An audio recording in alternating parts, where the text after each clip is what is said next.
She rolled up to my office in a brand new, gleaming luxury car, flashing that smug smile, completely unaware that she was driving my car, the one I had bought for myself months ago. I froze for a moment, my heart skipping a beat, and then slowly sank into a mixture of disbelief and anger. The audacity of her showing off like this while thinking she was impressing everyone. I could feel the tight knot in my chest, but along with it came a sharp clarity. I knew this was the moment I had to be patient, to wait and watch, to let the situation unfold exactly as it would. There was no rush. Every move had to count. Stick with me while I share my story, and if it touches you, don't forget to support our channel by hitting that subscribe button, dropping a like, and sharing it with the people you care about. I turned my attention back to the office, pretending nothing had changed. Sarah Bennett, that was me, and I prided myself on being composed, collected, the kind of person who didn't let emotions rule her actions. I had worked hard to reach this point in my career, to build a life that was mine, built on respect, competence, and careful planning. But now, standing there in front of me was Jessica Hayes, radiant in her designer outfit, laughing a little too loudly, her eyes scanning the office as if claiming it as her own. She didn't even notice me at first, too busy playing the part she believed she had won. And then there was Mark, my husband. Charming, confident, always smooth-talking, always with a grin that made you forget for a moment that he could hurt you without a second thought. I knew he was behind this, feeding her ego, encouraging her display, thinking he could impress me, or worse, that he could intimidate me. It stung, of course it did. The betrayal was sharp, slicing through the calm I worked so hard to maintain. But beneath the hurt, a quiet fire ignited that I watched her from my desk, pretending to be busy, letting her think she was in control. She waved to some co-workers, basking in the attention, oblivious to the fact that she was stepping into a trap she didn't even know existed. My mind raced, not in panic, but in careful calculation. Each step she took, every word she spoke, was a clue, a small piece of the puzzle I was determined to solve. It was hard not to smile, just a little, at the irony. She was so focused on showing off the car, on showing everyone her success, and yet she had no idea who truly owned it. No idea how much thought, effort, and pride had gone into that car, into that life she thought she could flaunt in front of me. The audacity of it all was almost comical, if it weren't so infuriating that I took a deep breath, steadying myself. Today, I would watch. Today, I would gather every detail, every misstep. I would turn this moment of betrayal into the start of something that would make them both realize that underestimating me was their biggest mistake. And in that quiet, controlled resolve, I felt the first flicker of satisfaction. The game had begun, and I was ready to play. I kept my eyes on Jessica as she moved around the office, pretending to chat casually, but clearly trying to draw attention. She laughed too loud at jokes that weren't funny and leaned a little too close to people as if she owned the place. Every small gesture, every flick of her hair, screamed arrogance. I could feel my patience stretching thin, but I stayed still, observing. Every move she made was a piece of information, a clue I could use later. She started talking to a group of co-workers, her voice bright and proud. "Mark really surprised me with this car," she said, letting her words hang in the air. "He knows how to treat a woman right, doesn't he?" Her audience nodded, clearly impressed. I could hear the envy and admiration in their murmurs, and I felt a cold twist in my chest. The betrayal stung, but I focused on the bigger picture. She was giving herself away, showing off everything that wasn't hers. That was her mistake. As I watched, a plan began to form in my mind. Not a loud, angry confrontation, but something quieter, more deliberate. Something that would expose her arrogance and Mark's lies without me having to raise my voice. I could feel the thrill of it, the idea of turning the situation around on them both. It was going to take patience, timing, and careful observation, but I knew I could do it. I glanced around the office and noticed Emily, one of my co-workers. She had been noticing me more than usual lately, always with a kind look, a quiet question in her eyes. Today, she caught my gaze and gave me a small nod, as if asking if I was okay. I appreciated the silent support. Emily had always been dependable, someone I could trust, and right now I needed that. After a moment, she walked over, lowering her voice. "You okay, Sarah?" she asked softly, her eyes scanning the room, noting the tension between me and Jessica. I managed a small smile. "I'm fine," I said, though I didn't move my attention away from Jessica. "Just observing." Emily nodded, understanding more than I said. "I've got your back," she whispered. That simple sentence gave me a little comfort. It was good to know I wasn't entirely alone in this. So I continued to watch. Every laugh, every boast, every little gesture from Jessica was recorded in my mind. I studied the way she interacted, the way she tried to impress everyone around her. Each moment fed into the plan that was forming quietly inside me. I didn't need to act yet. The pieces were falling into place on their own. By the time the morning moved into afternoon, I felt a sense of control returning. I wasn't just a victim of their betrayal. I was an observer, a strategist.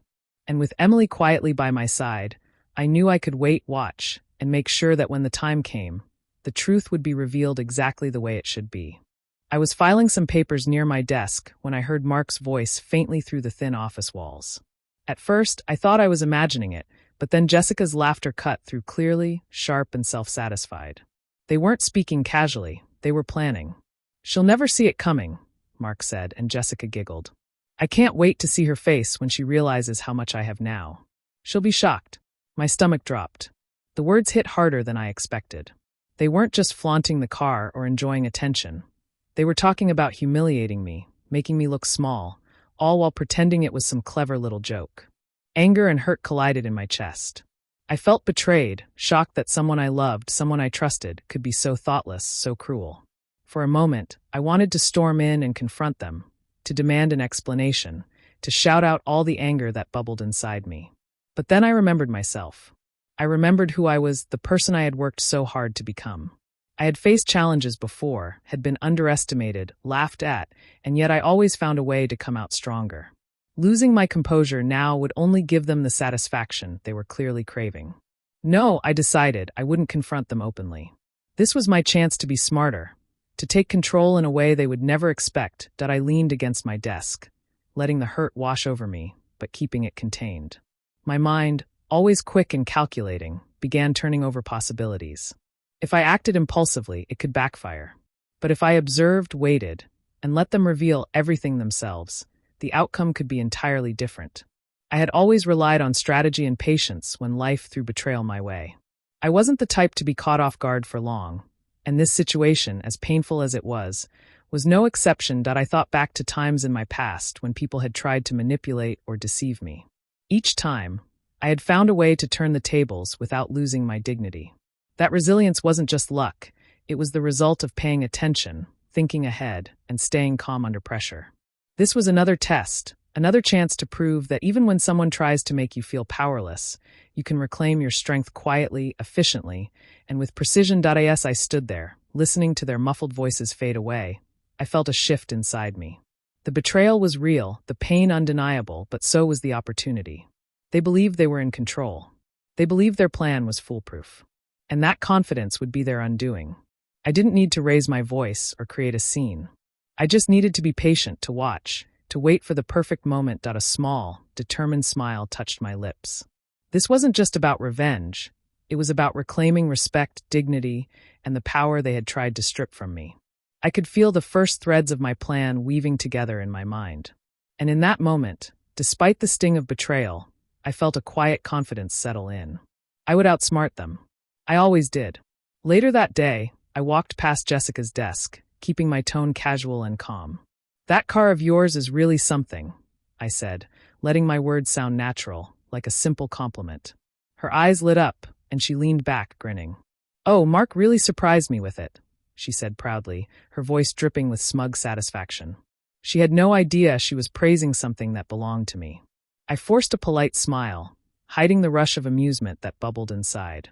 I kept the conversation light, nodding along as if I believed every word she said. But inside, I was planting small, subtle thoughts that would slowly make her second-guess herself. "It must feel incredible to have someone so generous," I said softly, tilting my head just enough to make her pause. She caught my meaning immediately, but her pride wouldn't let her admit it. I watched her flinch ever so slightly, the first crack in her confident facade. Over the next few hours, I repeated small, seemingly harmless gestures, watching her closely, laughing at her jokes just a bit too late, asking innocent questions about her experience with Mark's generosity. Each comment, each glance, was carefully measured to confuse her, to make her feel a little uncertain. Jessica began fidgeting more, checking the car keys she carried, glancing toward the parking lot as if worried someone might notice something she shouldn't. Her arrogance was starting to show tiny signs of cracking, and I felt a quiet satisfaction. At the same time, I started making subtle notes for myself, documenting everything without her realizing. I kept a small notebook tucked in my desk drawer, jotting down her comments, her movements, and the moments she revealed too much. Nothing obvious, just enough to build a record. It wasn't about evidence for anyone else. It was for me to keep track of patterns and weaknesses that would help me guide the situation exactly where I wanted it. Emily noticed some of my behavior and gave me a small, knowing look, but I kept everything casual. No one suspected I was carefully observing every gesture, every slip of pride, every tiny reveal. Jessica thought she was in control, and that made the game even more satisfying. She believed I was distracted by work, but in reality, every interaction, every word, was a step in a plan she had no idea existed. By the end of the day, I could see the effect of these small psychological wins. Jessica was a little less sure of herself, a little more hesitant when speaking about her generosity and her relationship with Mark. That hesitation was invisible to most people, but I noticed every detail, the quick glance down, the slight stammer, the way she checked her hair a little too often. Each tiny crack gave me confidence that patience and subtlety would be far more effective than anger or confrontation. I closed my notebook quietly, my mind already thinking about the next steps. Jessica believed she was untouchable, but the truth was slowly sinking in. I was in control, and each small psychological win was bringing me closer to turning the entire situation on its head. Today had been a small victory, and I could feel the tide beginning to shift. By the end of the day, I found a quiet moment in my office to sit and think. The weight of everything, Mark, Jessica, the betrayal, pressed on me in a way that made my chest ache. I thought about the years I had spent building my life with Mark, trusting him completely, believing in the promises he made. We had laughed together, shared plans for the future, and built a home that I thought was ours. Now, all of it felt like it had been built on a lie. Memories of happier times came unbidden. I remembered our first date, the way he made me feel seen and special, the nights we stayed up talking about dreams and fears. I remembered trusting him with my heart, believing that we were partners in every sense. And now, the reality of his betrayal hit me harder than I expected. The shock and hurt were intense, but beneath that, there was also a growing sense of determination. I knew I couldn't let this break me.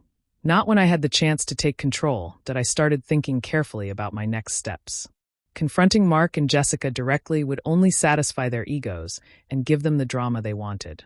I needed something smarter, something that exposed the truth without me losing my composure. A plan began to take shape, a way to reveal their arrogance, deceit, and disrespect while keeping my dignity intact. I wanted a strategy that would make them realize their mistakes in front of others, something subtle but undeniable. Once I had a rough idea, I reached out to Emily. She had been watching quietly, offering support in her calm way, and I trusted her judgment. Sitting together, I explained the situation and shared my thoughts, careful not to reveal everything at once. Emily listened, nodding, her expression thoughtful. "You're handling this well," she said. "But if you want it to really work, you have to plan every little detail. Don't let them see even a hint of what you're thinking." Her words gave me confidence. I knew she was right. Patience and precision were my best tools that we went over possibilities, discussing subtle ways to make Jessica slip up, ways to make Mark's involvement clear without me saying a word. Emily suggested keeping quiet, observing carefully, and letting their own arrogance lead them to reveal the truth. I realized that with careful timing, their actions could expose them more than any confrontation ever could. As I left the office that evening, I felt a mix of exhaustion and purpose. The emotional toll was real, but it was transforming into clarity and focus. I knew the next few days would be delicate, but I felt ready. This wasn't just about revenge. It was about reclaiming my life, proving that betrayal couldn't define me, and showing both Mark and Jessica that underestimating me was their biggest mistake. For the first time in days, I felt a sense of control returning, and it was powerful. The next morning, I sent Jessica a message, suggesting a quick tour of the office under the pretense of showing her some of our operations. I made it sound casual, professional, and friendly, careful not to hint at anything beyond a simple walkthrough. Jessica, of course, agreed immediately, eager to be noticed and to show off her confidence. She arrived at the designated time, dressed impeccably, smiling as though the entire office belonged to her. As we walked through the hallways, I kept my tone light, asking questions about her experience with Mark's generosity. She answered eagerly, unaware that each word she spoke was being carefully observed. Her arrogance was on full display. How she talked about the car, how she implied her relationship with Mark had given her everything she deserved, how she subtly tried to impress anyone who glanced at us. I stayed calm, smiling politely, letting her believe she was leading the conversation. I guided her from one department to another, asking simple questions about her preferences, subtly steering the discussion toward the car and her stories about Mark. Each step was calculated. When she mentioned how Mark had picked out the perfect color and model for her, I let a small, thoughtful pause hang in the air, letting her hear the tiny echo of doubt in her own words. She didn't notice, of course. She was too focused on bragging. At one point, we stopped in the main office area where some colleagues were nearby. I asked Jessica to describe how Mark had surprised her with the car. She eagerly launched into details, completely unaware that her words were being overheard by others. I could see a few co-workers glancing subtly, their expressions curious but polite. Each sentence she spoke revealed her assumptions, her overconfidence, and her complete lack of awareness. I kept my body language neutral, leaning slightly as if listening intently, nodding here and there, asking soft follow-up questions. Each question was designed to elicit more details from her without directly confronting or challenging her. "That must have been a big surprise," I said casually. "Did you pick out any accessories for it?" Jessica hesitated just a fraction, realizing she was giving away more than she intended, but she quickly recovered, trying to maintain her pride. By the end of the tour, I had gathered enough small admissions, statements that hinted at her sense of entitlement and her misunderstanding of ownership. She left smiling, convinced she had impressed me, while I quietly noted the patterns, the slips, and the subtle contradictions in her story. As I watched her walk away, I felt a quiet satisfaction. The trap was set. She had revealed key details about her arrogance and assumptions without ever realizing it. Every step, every word, had brought me closer to the moment where everything would fall into place. Jessica's own confidence was already starting to work against her, and I knew that soon, the consequences of her overconfidence would become clear. The next day, I saw the perfect moment to act. Jessica was chatting near the break room, her voice loud enough for a few co-workers to hear. I walked over casually, smiling, and asked her about the car again, as if it was just a passing conversation. "I heard Mark picked it out for you," I said lightly. "It must have been exciting to drive it yourself for the first time." She beamed, ready to brag as usual. "Oh yes. He really knows what I like," she said, her voice full of pride. I tilted my head, pretending to think, and added, "It must have been a big surprise to suddenly have it all yours, huh?" That small question, spoken gently, was enough to make her stumble. She hesitated, just a tiny pause, before trying to recover with another confident smile. I leaned in slightly, still calm and casual, letting her feel as though she was in control of the conversation. "It's incredible," I said, "that someone would go all out for you. I guess it's not every day someone gets a car like that."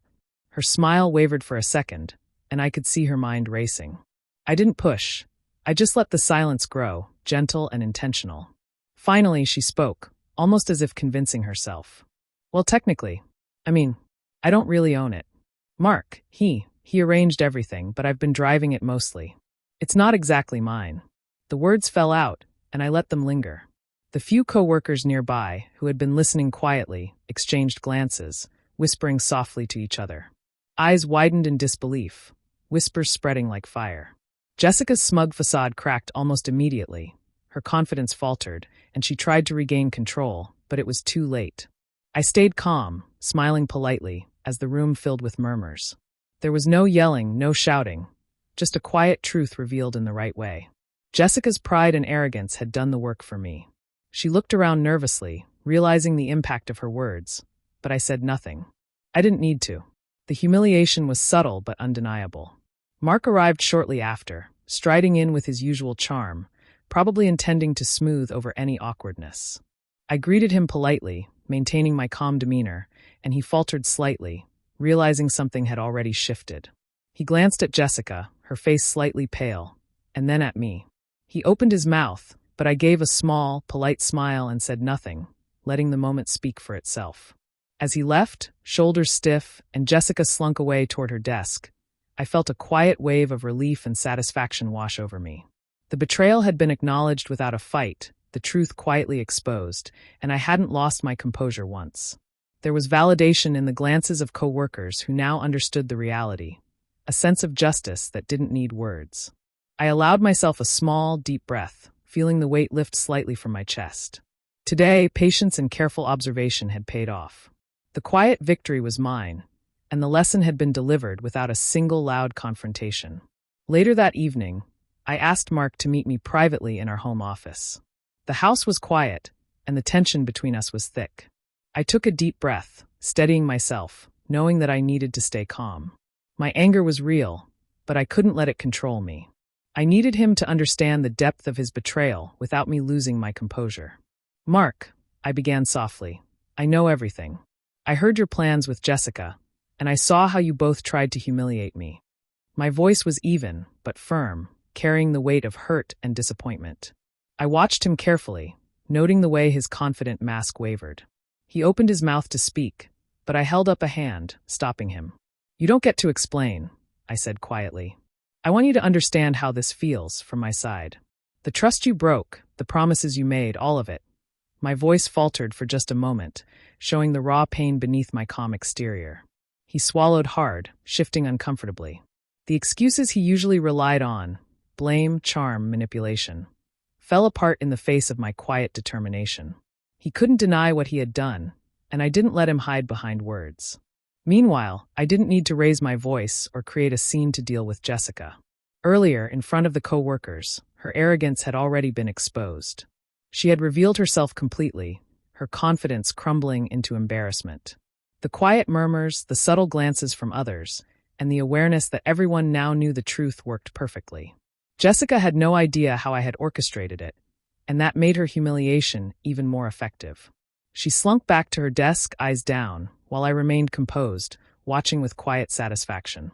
As Mark's voice faltered, and he tried to offer weak apologies, I felt a sense of power returning to me. This wasn't about making him suffer for the sake of revenge. It was about reclaiming control, setting boundaries, and showing that betrayal wouldn't define me. I held my ground, letting him feel the weight of his choices without me needing to lash out. The quiet, steady presence I maintained was far stronger than anger or shouting could ever be.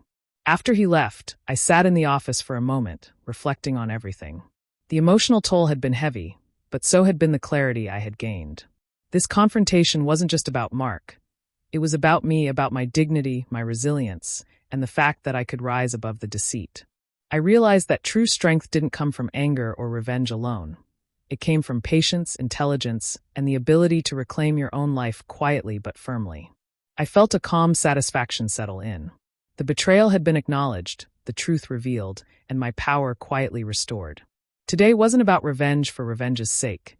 It was about taking back my life and my self-respect, proving to myself that I could handle even the deepest betrayal with grace and strength.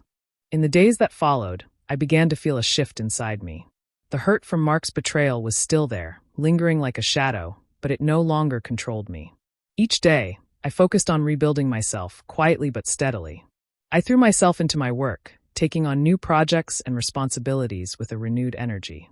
The office became a place where I could channel my focus, proving to myself that I was capable, strong, and valued for my skills, not for the drama of someone else's mistakes. That I also started setting personal goals outside of work. Simple things at first: exercising regularly, organizing my home, reconnecting with friends who truly mattered. These small steps gave me a sense of control and independence I hadn't realized I had lost. The freedom of making decisions for myself, without worrying about pleasing or managing someone else, became a source of empowerment. Each accomplishment, no matter how minor, felt like reclaiming a piece of the life Mark had tried to undermine.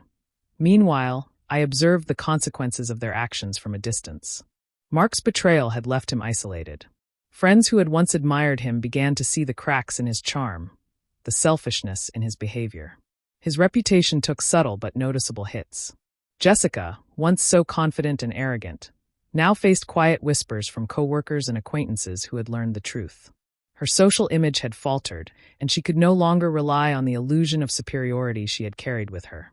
Through it all, I realized something important. Betrayal hurts, but it doesn't have to define you. Intelligence, patience, and self-respect are far stronger than anger or revenge. By staying calm, observing carefully, and letting the truth reveal itself, I had maintained my dignity and turned a painful situation into a moment of empowerment. I didn't need to shout or create a scene.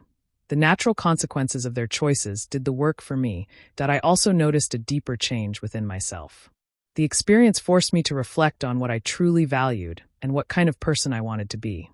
I had always prided myself on being strong, but now I felt it in a more grounded, resilient way. My strength wasn't about fighting or confronting others.